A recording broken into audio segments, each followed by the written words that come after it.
Hello mga auntie, mga uncle! Kumusta kayo? It's me, Inday Boryat again, and samahan niyo ako sa trip kong ito patungo tayo ng Cebu. Ipapaayos ko yung nasira kong laptop at aside from that, imimit din natin si Erenie kasi malapit na siyang umuwi ng Italy. So gusto siya na magkipag-meet sa akin bago siya umuwi ng Italy. Siyempre dahil sa haba ng biyahe, huwag kalimutang mag-breakfast. So usually sa mga pagkain ko mga Inday ay gumagastos lang ako ng 150 to 200 pesos. Ganyan lang ako katipid para mag-travel. And after breakfast, tutungo na tayo sa bus station. Buti na lang talaga mga Inday, may isa pang bus na naiwan para sa masakyan natin papunta ng Cebu City. At yung nabayaran ko dyan mga Inday ay nasa 300 pesos lang. So yung biyahe natin dito is umaabot siya ng 5 to 6 hours. So alam ko mga Inday, very tiring itong biyahe na ito. Samahan nyo ako sa ating trip na ito at pakipagkita kay Erenie. At ayan na mga Inday, sobrang haba yung biyahe at nagabihan ako at sobrang pagod na pagod ang biyaheng ito. Kaya hindi na ako makapag-antay na dumating sa hostel ko para makapagpahinga.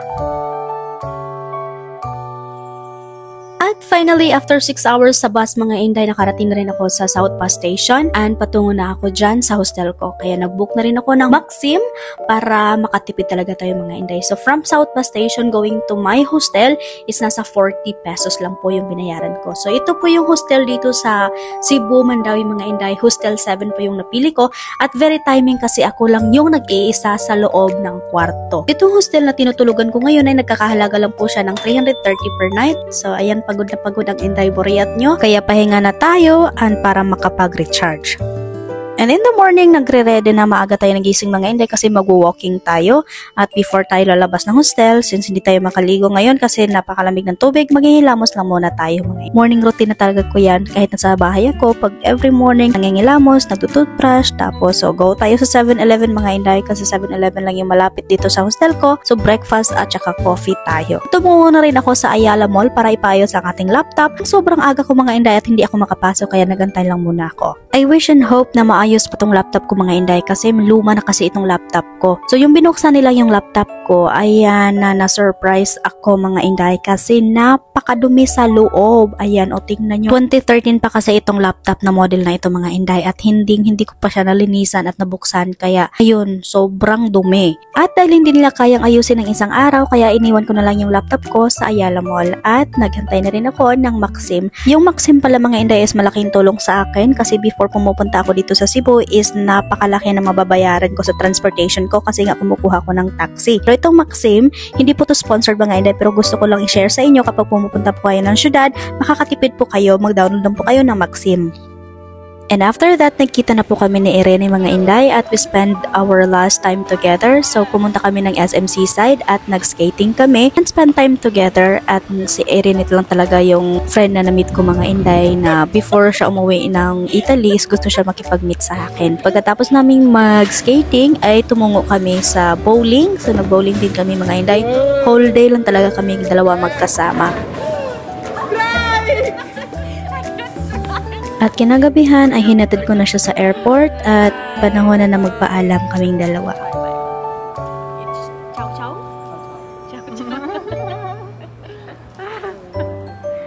Yeah, till we meet again. I'm sad that you're gonna leave. Hi guys! Welcome back to my channel. It's me, Inday Boryat again, nagbabalik. And today mga Inday, nakauwi na si Erenie, nahatid ko na siya sa airport. So today, ang ating destination, since andito na tayo sa Cebu, is pupunta tayo sa Malapascua Island. Gusto kong makita yung totoo talagang shark doon mga Inday, yung treasure shark.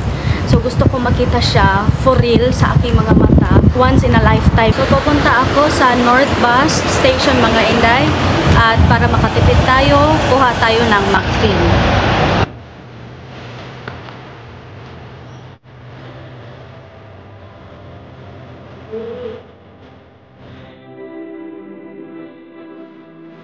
Tayo. Pamahang mo tayo. Mana? Mana ka? Anong pangalan mo kuya? Raymond. Raymond, yeah. Raymond ka.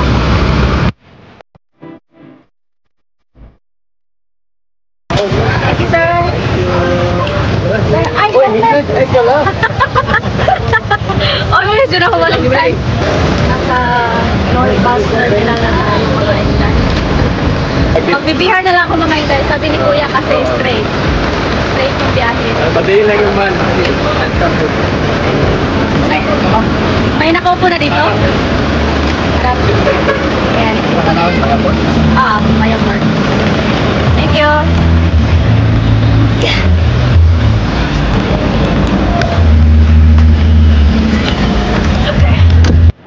Ang Malapascua Island ay matatagpuan po siya sa pinakatuktok ng Cebu mga Inday, pero isla po siya. Isang mahahabang biyahe na naman at worth it ito mga Inday kasi first time ko pa talaga na makapunta sa lugar na ito na pinapangarap ko lang noon at ngayon natutupad na. Kaya samahan niyo ako sa trip na ito, sabay-sabay nating tuklasin ang kagandahan ng Malapascua Island.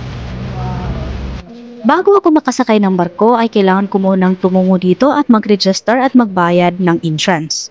Ang entrance po na babayaran natin ay nagkakahalaga lang po ng 350 pesos kung ikaw po ay local. Init, alas 3 na po ng hapon. Bumiyahe po tayo ng alas 11 ng umaga sa Cebu City. So alas 4 na po ngayon, alas 3 na po ngayon mga ina. Excited ako makapunta doon sa island ng Malapascua. Ito na yung barko.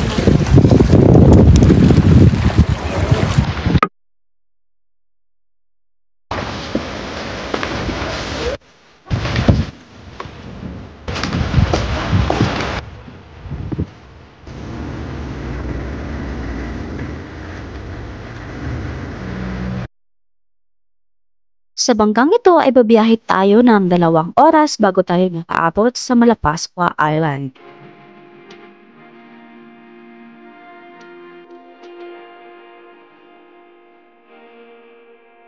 Welcome to Malapascua.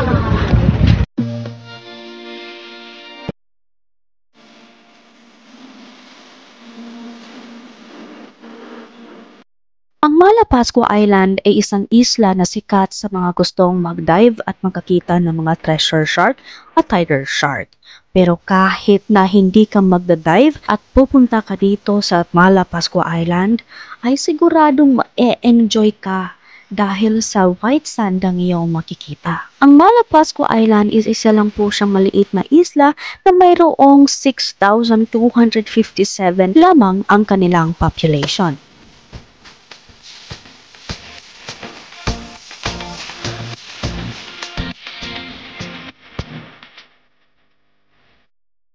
Lalakad na tayo mga Inday papunta ng ating hostel. So nakagandahan dito sa Malapascua Island is malilibot lang natin yung isla. So tingnan natin kung ano yung mga activity na ating kukunin kinabukasan.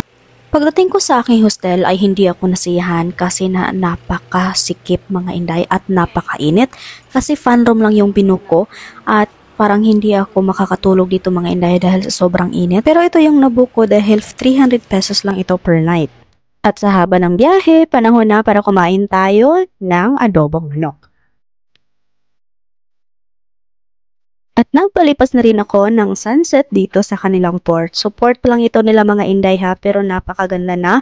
Yung sunset perfect na perfect at yung sand nila mga Inday is napakaputi.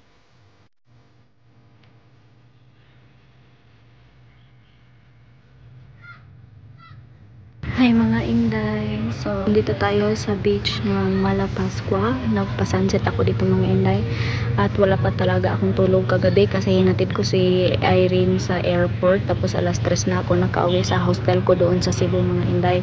Tapos bumiyahe naman tayo kaninang umaga papunta dito. Pero actually masakit yung ulo ko, pero gusto ko lang talagang tingnan yung sunset dito sa Malapascua. At nagtatanong-tanong ako mga Inday. The reason kasi nga gusto ko talagang pumunta sa island na ito mga Inday.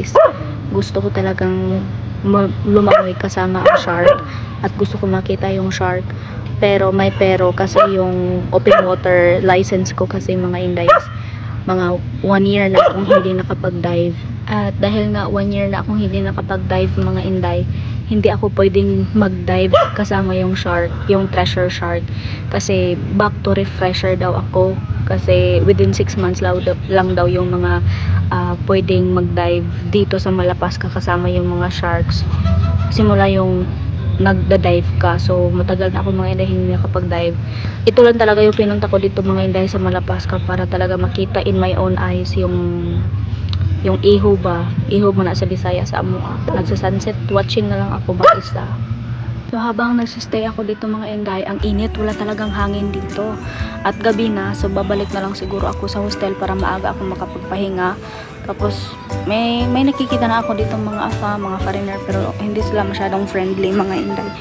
So maghahanap tayo ng kakaibiganin. Hello mga Inday. Ito, hindi po ako masaya ngayon sa hostel na binuko kasi nakikita nyo kanina mga Inday pag enter natin. Crowded na sila. Ang dami-dami ng tao kasi nga fan lang yung pala yung nabook ko mga Inday. So okay lang naman sa akin yung fan, pero hindi ko in-expect na ganun sila ka-crowded sa kabilang room ba. So hindi muna ako nagpahinga doon sa room na pinasokan natin kanina kasi nga sobrang init. So pumunta ako doon sa labas, nag-lunch tayo. Alas 4 ng hapon mga Inday. Tapos ngayong gabi, pagbalik ko doon, sobrang init pa rin. Tapos mabaho. Hindi ako komportable. Tapos yung CR nila doon mga Inday is barado. Parang ang dumi-dumi ba, hindi ako komportable. So nag-asa ako sa reception na mag-transfer na lang ako sa may aircon na room. So ito yung aircon nila na room mga Inday. Ayan o. No. May aircon isa, tapos may isang ceiling fan. Medyo okay na dito mga Inday, pero ang hindi ko nagustuhan dito is walang natutulog dito. Dito walang natutulog mga Inday, pero tingnan nyo, hindi nila inayos ba. Ito sa akin, gusto ko sanang palitan tong ito pero hindi nila pinalitan kasi sabi nila wala daw matutulog dito. Pero pagdating ko dito mga Inday, nasira na yung bed nila ba. So para akong hindi komportable. So pinapalitan ko talaga pati yung kumot, yung unan. Hindi ako masaya dito sa hostel na ito dito sa Malabas ko mga Inday kasi yung bido ko na isang room is 315 a night. Fan lang yun, electric fan. Itong may aircon is 500. Pero yung 500 nila mga Inday para sa akin is hindi pa rin worth it. Kasi may aircon pero yung accommodation nila is hindi masyadong maganda. Ito yung nakadeferensya kapag nagta-travel ka. Tapos hindi talaga pareha mga Inday. Lalo na sa mga backpackers o para sa mga nagtitipid na magbiyahe kagaya ko. May biglang pumasok mga Inday na nakulbaan ko. Mga afam. So mga afam kasagaran, karamihan dito mga kasama ko mga Inday. Pero hindi sila masyadong friendly. Siguro kasi nga first night ko pa. Yung hostel dito na accommodation nila mahal para sa akin. Pero hindi maganda yung accommodation. First night ko dito sa Malapascua at hindi ako nasayahan sa unang gabi ko dahil sa hostel na binuko ko hindi ako komportable. Kaya this morning mga Inday magtapos kong mag-stretching at mag-yoga ay maghanap ako ng ibang hostel. Good morning! So nagre-ready na po ako ngayon para kagabi mga Inday naisip ko na ang gagawin ko na lang dito sa Malapascua kapag hindi ako makadive is mag-island tour na lang ako muna ngayon mga Inday at itry kong mag-negotiate. So for today is maghahanap ako ng guide dito para i-tour yung buong island mga Inday. Alam nyo ba mga Inday, may sasabihin ako sa inyo. Ito ang paborito kong supply. Nakikita nyo mga Inday, pangag na. Ito din, pangag na din dito mga Inday. Hindi ko alam, pero 4 years na ito sa akin. At kapag nawawala ito sa bag ko, hindi ako masasatisfy mga Inday ba. Para yung utak ko lumilipad kung saan-saan. Hindi ko alam, pero may sentimental value talaga itong supply na ito sa akin. Kahit na ito na yung hitsura. Tapos yung mga potol-ani mga Inday, tinatago ko lang. Kasi pag may glue, shoes glue ako or may glue ako, pinapadikit ko ulit mga Day. O diba? Weird siya, pero may sentimental value sa akin yung supply na yun. Pati nga mga kapatid ko tinatawanan ako kung bakit daw hindi ako nagkaroon ng bagong supply. Kapag ginagamit nila itong supply ko, tapos hindi nila binalik sa bag ko, anak ko. May iba talaga yung mood ko mga Inday. comment nga kayo kung may ganyan din kayo. Ano yung mga bagay na pinapahalagahan nyo kahit na hindi na maganda yung hitsura. Okay, lapit tayo ma-ready mga Day. Siyempre maglo-lotion ako para hindi tayo mapagtong sa init diba. Ito lang yung lotion ko o SPF. Usually kamay lang yung nilolotionan ko kasi dito cover ito mamaya kasi yung rash guard ko naman. maghanap din tayo ng ibang hostel mamaya. Kasi namamahalan ako dito pero hindi worth it para sa akin. Let's go. Heto ng mga inday, andito na tayo sa Malapascua. So today, lilibutin natin ang buong isla ng Malapascua. Eto na mga inday, at private po yung bangka. Tayo lang po talaga dito. So pinasama ko lang po si kuya, parang kasamahan tayo. Agoy, palit sa ukon. Kasi malingaw si ma'am. Palit. Anong pangalan niyo kuya? Noel. Ikaw po kuya? RG, ayan. So, tayong tatlo lang? Yung anak ko isa. Yung anak niya. Okay. So, kukunin natin yung bangka ni kuya as private dito mga inday. At ikutin natin yung buong isla. Kinuha ko itong bangka na ito mga inday as private kasi gusto ko talagang makita ng personal ang buong isla. At nabayaran ko po dito mga inday is 1,200 pesos. At hindi pa lang kami nakaalis ay masaya na ako dahil nakitang-kita nyo naman dyan sa video na yan. Hindi po yan edited, pero yung tubig ay napaka-crystal clear. Hindi ko pa alam kung ilang days ako magsastay dito sa Malapascua, so tingnan lang natin ang island life nila dito. Nagka-problema ang bangka dahil ayaw umandar yung makina nila. Pero kahit na ayaw umandar at nag-aantay lang ako, pero nag-i-enjoy ako sa mga nakikita ko. Andito na tayo mga inday. So ready na para makita natin yung baby shark. Baby shark. Unang stop namin ay sikat ito sa mga turista na gustong mag-snorkeling at gusto makakita ng baby shark. So ayan mga inday, nakakita na po ako ng isang baby shark. At kinalaunan ay nakakita po ako ng bali 25 baby shark mga inday. So ang ganda-ganda po nila. Simula po nag-start na ako mag-travel ay nag-in-love na po ako na lumangoy sa dagat o sa tubig mga inday. Kaya kahit saan man naman ako magpunta, lalangoy talaga ako.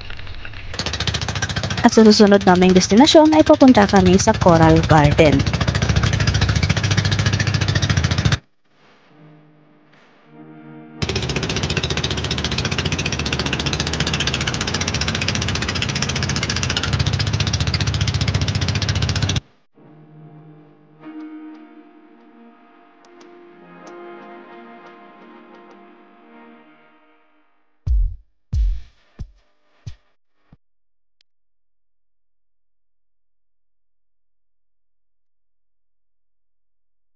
Dito na tayo sa pangalawang spot dito sa Island Tour mga inday at binibigyan ni Sir ng pagkain yung mga isda para lumapit sa atin. Anong tawag dito Sir? Coral Garden. Coral Garden. So tingnan natin yung mga corals mamaya sa ilalim mga inday. Oh, ito nang gibol na? Nandul. Nandul na rin na.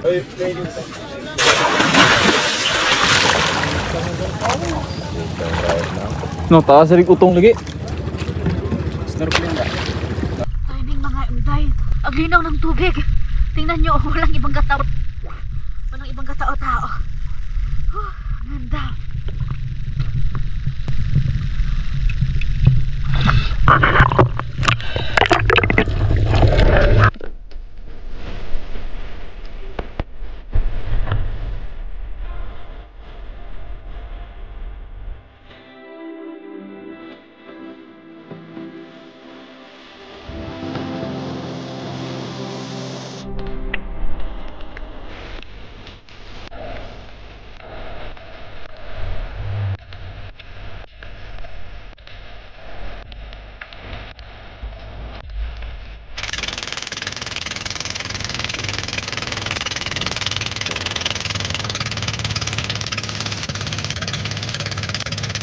Tinatawag nila ang Dakit Island.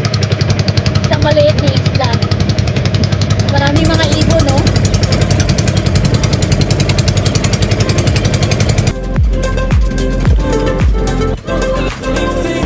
May tao dito.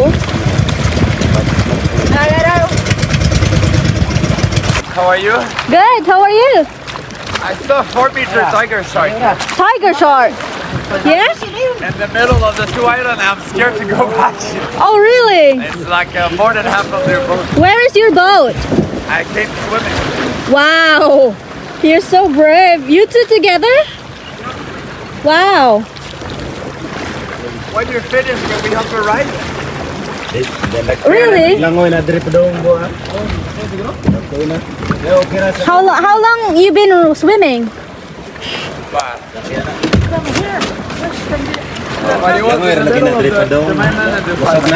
Kusog na sug. Yeah, the current, as I've noticed, it's getting... But the visibility is bad now. Really? Yesterday morning it was like 40 meters, now it's like 15.